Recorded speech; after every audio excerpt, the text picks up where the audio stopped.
Welcome to my channel, Sunshine Shoulders. I'm Calvin. Thank you so much for stopping by today. The subject of my vlog today is my Filipino girlfriend doesn't want to go to America. Good for her. But before I get started, let me welcome my new viewers and new subscribers. Thank you so much for your kindness, your generosity, and your support of my channel. It's truly been amazing, and I'll never take that for granted. I want to first start out by saying thank you so much for all the love that's been pouring in from all over the world for John Wells and his family. It's really been touching. And once I find out any information about his memorial services, I'll make sure to pass that on to everybody, especially if you're somewhere near his hometown and you may want to stop by and pay your respects. But I really don't know any more than what anybody else knows. I know that John passed away January 22nd, approximately 3 p.m. is when I received the call, Philippine time. I did receive a call today from the U.S. Embassy. I'm Buntag. Oh, okay. For the church. Here you go. I've got she's collecting for the church. Thank you, ma'am. Take care. And they asked me a few questions about John, and I answered, and then I directed them toward his girlfriend, because that's really who they need to be dealing with. I'm sure it was family who told them to call me, but it should be John's girlfriend. She's got all his information, all of his paperwork. There's John's car right there, man. I won't show the license plate or anything. It's just so surreal, man. I can't believe it. But yeah, they called me. And you know, I've had a couple of relationships go bad over here. And the reason was the visa question. Because eventually, guys, it's going to come up sooner or later over here. More sooner than later. And if you're somebody who is dead set on retiring in the Philippines or relocating to the Philippines, that's a question that you're going to have to nip in the bud right away, because it's stressful, and we didn't come over here for stress. You know, my son's mother, it came out of nowhere. I never expected it, because I was naive over here, remember, when I first came over here. I had no idea about the visa and all that. And she started, man, and she wouldn't stop. And eventually ran me away. And then my ex-wife, my ex-Filipino wife, she hid behind her intentions. No, she hid behind her intentions. She was waiting for a reason to start that visa conversation. And it had to do with, hey man, hop on. It had a lot to do with our son being born, because the whole reason I was with her is because she said she didn't want to come to America. Come to find out she did, and it was the beginning of the end when I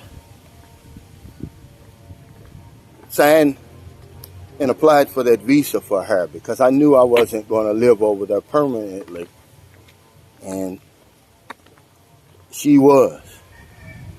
So I said, look, if I'm going to have another relationship, I'm going to lay down my law. I'm an easy guy to get along with. So I said, I'm just going to have 3 criteria. The first criteria is she must be mature in her thinking and her reasoning. Now, this doesn't have anything to do with how old she is. And I'm going to tell you why. Because there's something that I call Filipina years. And I explain this a little bit to you. When my daughters were 12 years old, they were still playing with scooters and Barbie dolls. But 12-year-old girls over here are playing house. They're cooking, they're cleaning, they're washing clothes, they're working. They're looking after their sisters and brothers. So they get a 6 to 8 year jump start on their Western counterparts. So what I did was I just added that 6 to 8 years onto whatever the Filipinas' birth certificate said. So if the birth certificate said 22, then in Filipina years, she's 28. I'll give you a perfect example.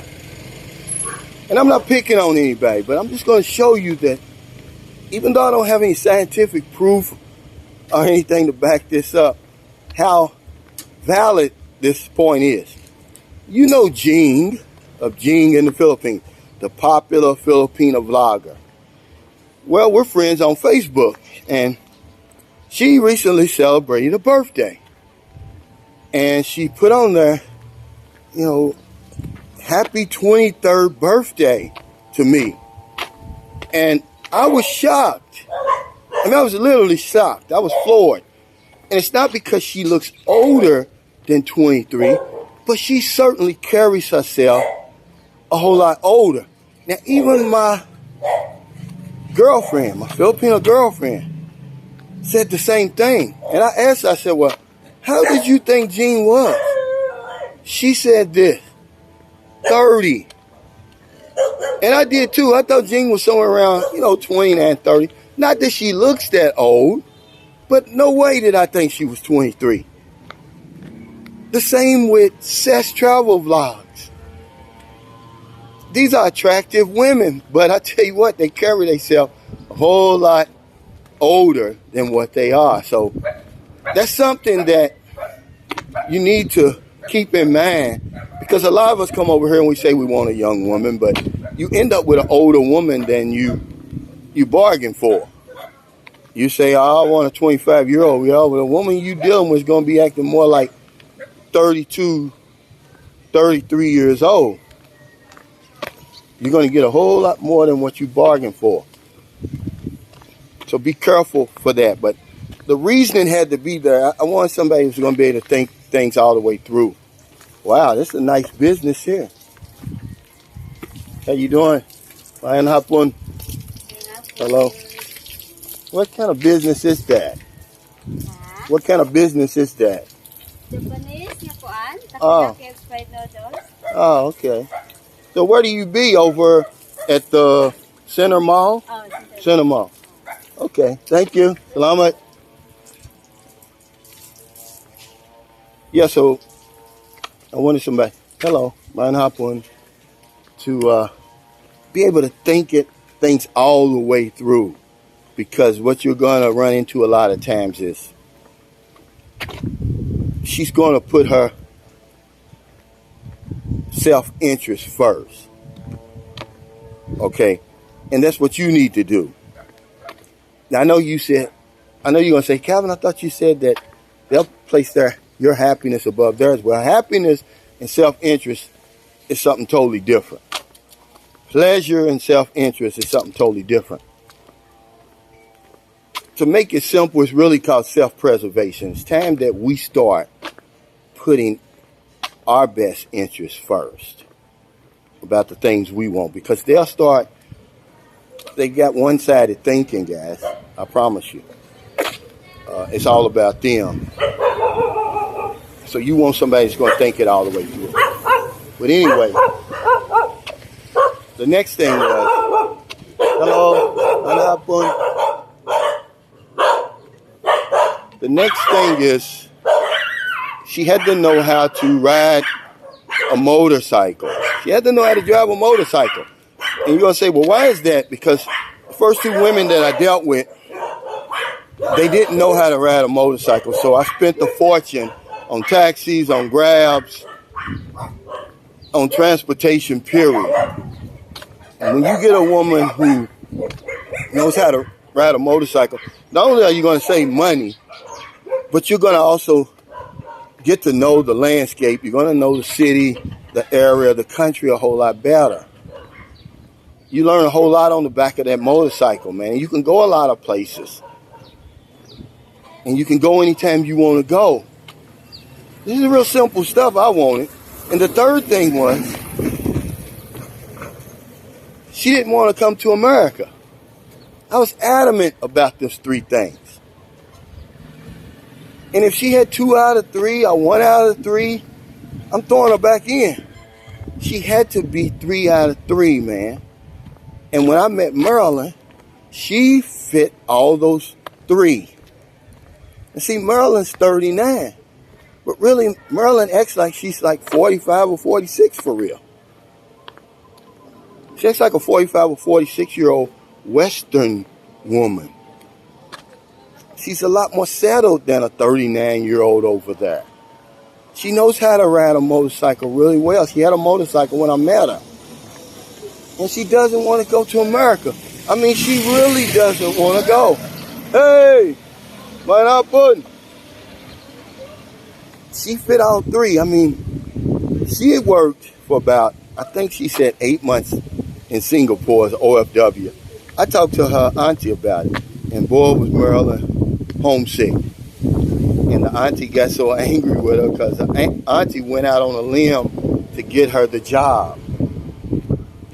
And ever since then, because she had only one child at the time, she said, ever since then, I'm not leaving my kids. And it's the only reason I built that house. Now, here's what I'll do.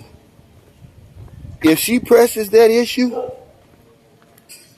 then she's got to go. I can handle that two different ways. I could get her another place. I rent them another place, a nice place. Or I'll go ahead and get her the visa, send her and the kids over there, and I'll stay over here in the house. But I'm not going back, so it's a topic of discussion, man, that you're going to have to sit down with eventually. Well, there's no getting around it, guys.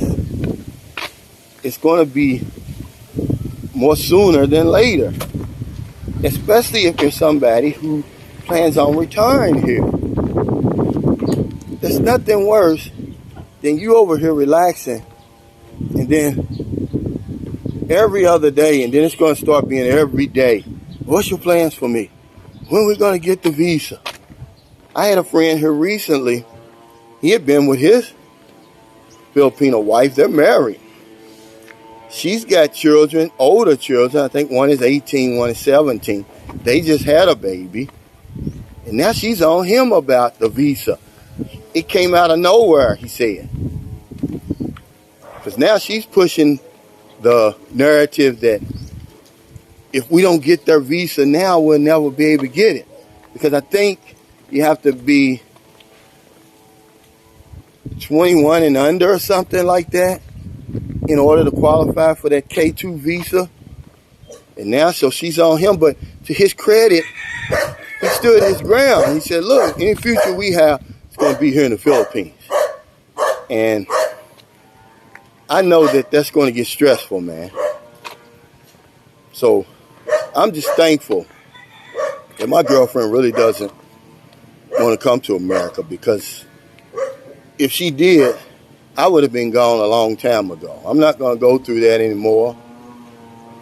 It's not something I want. It's time for me to look out for my best interest now. I'm 58. I'm turning 59 this year. It's not about being selfish. It's called self-preservation. Everybody should put their self-interest first. And when she starts talking that visa talk, that's her self-interest first. I'm easy to get along with. I only had 3 criteria. That you be Mature. Has nothing to do with how old you are. Mature in your reasoning and your thinking. Can you think it all the way through? Because a lot of women here, majority of them, they're older than what their birth certificate said. I know what their birth certificate said, but in Filipina years, they're 6 to 8 years older. Because they get a 6 to 8 year jump start on their Western counterparts. While a 12-year-old in America and England and France is playing jacks and playing with Barbie dolls, 12-year-old girls over here are playing house. They're cooking, they're cleaning, they're washing clothes, they're working. They're growing up, man. It makes a difference. And by the time they're 20, they're a whole lot older than a 20-year-old Western woman. So if you want a young woman, man, you got to start thinking about that. How old is she in Filipina years? I know how old the birth certificate says. She has to know how to drive a motorcycle. And you're going to say, well, it don't make a big deal because I know how to ride one. Well, I think you better rethink that again, because if you ever have an accident over here, hey, you're going to be, wow, that's a nice house. I remember them building that house. I'm not going to show it. I didn't know it was going to turn out as well as it did. That's really a nice house. If you're in an accident over here, it's going to be your fault. You're a foreigner. And more than likely, whoever you're in the accident with is not going to have any insurance anyway. And you may end up getting hurt.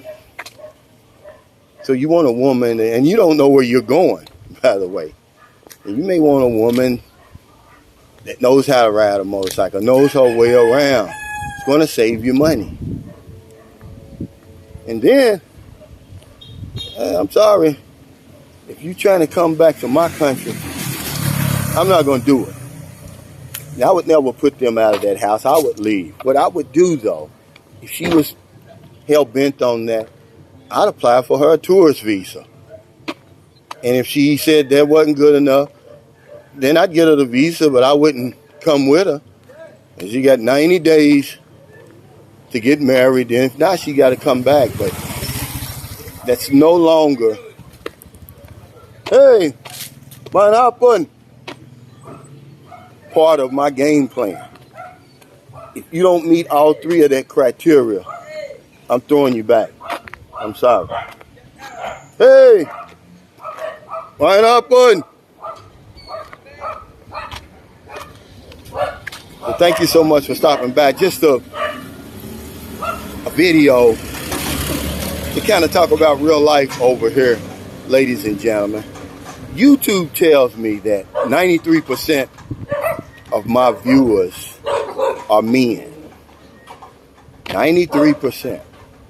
Because people always ask me, well, they come up with some great ideas. They say, Calvin, why don't you talk about opening up a Charles Schwab account?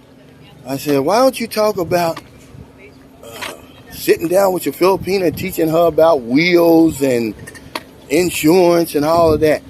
Great policies, but they don't understand. Most of them people who watch my channel, we're blue collar. And the interest, let's face it, it's women. That's what they want to talk about. And they're not listening to anything else. And although I talk about subjects like that, it always has to come back to relationships and decisions about relationships that eventually you have to make. I'm not some relationship guru or something, but I give you my boots on the ground experience, because 100% of you are coming over here to see a woman, or you already got a woman over here, period. And so you're going to need help in that department. We place the Filipina as the number one priority. That's the problem. It can't be the number one priority. You got to be the number one priority. So that means start planning with your best interest in hand. It's not being selfish. It's called self-preservation. Because that's what she's doing. She's putting her best interest first. So if you're in America, you're about to get ready to get up. And I apologize, it's breezy today, but I'm glad. You're going to work, you're going to the gym, get a newspaper, you're going to get a cup of coffee. If you see somebody on the street or wherever you see them, buy them something to eat, buy them something to drink, give them a few dollars. Sometimes helping somebody, it's not even about giving them anything. It's lending an ear, give them a shoulder to cry on. If you're in the Philippines, it's late, man. It's almost dusk here. And I hope you're able to help somebody before you get into bed. Because there's no excuse not to help somebody over here. It's not a day goes by that I don't help somebody over here in some kind of way. Today we're going to give away 2 25-kilo sacks of rice. I'm doing it in the name of my buddy, John Wells. You know, I miss John already. My life is going to change 100% over here because he's not here. If you don't know how important having an expat friend over here is, then you've never been an expat before. My heart goes out to his girlfriend, man. I just hope that she's going to be okay when all of this dust settles. Because if I don't know anything else, I know this one thing for sure. When we help other people, we help ourselves. Take care, stay safe, stay COVID free. I'll see you next time.